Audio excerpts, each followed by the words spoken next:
Hey everyone, my name's Hamish Miller and I'm the producer on Deathspank. Right now we're going to take a look at co-op mode. This is Deathspank and his sidekick Sparkles. A second player can join in at any time to help out Deathspank in the action. Sparkles primarily is using a ranged attack in this section. He's great for standing back and picking off enemies, and also collecting all the loot that Deathspank ends up leaving around the world.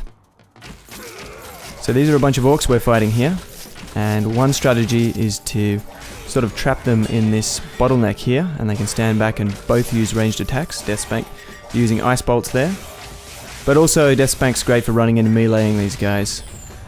You'll find this is particularly effective against the shamans. We've got a couple of them here.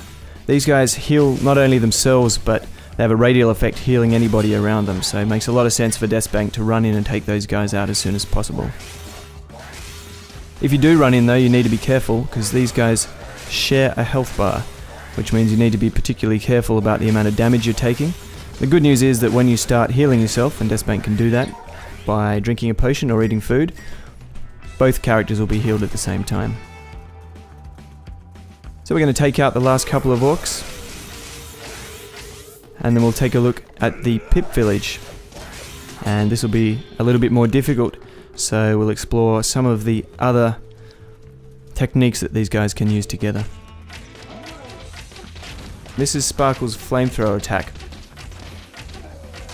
As a hint and tip, you might find it valuable for Deathspank to hang back and use ranged attacks while Sparkles holds them at bay with the flames. And then we have Deathspank's spinning sword attack and Sparkle's third ability, which is to heal Deathspank. Very valuable when you're surrounded by many enemies. Deathspank can throw up his shield and run through a whole bunch of enemies to try and escape damage, and Sparkles will just have to be careful because he doesn't have a shield of his own, and there's some pretty effective flamethrowing. I think that's a verb. We'll find a few more pips on the path down this way. Have to take care of them. Fortunately we're out of the thick of it, so these are some of the smaller guys. Great flamethrowing there again. Now this is Sparkle's fourth ability. He unleashes a mini version of himself, and then he'll stand around for a little bit, chase and explode after any enemy in sight. So we just missed that guy. We're going to try it again. Here we go. So put down mini Sparkles.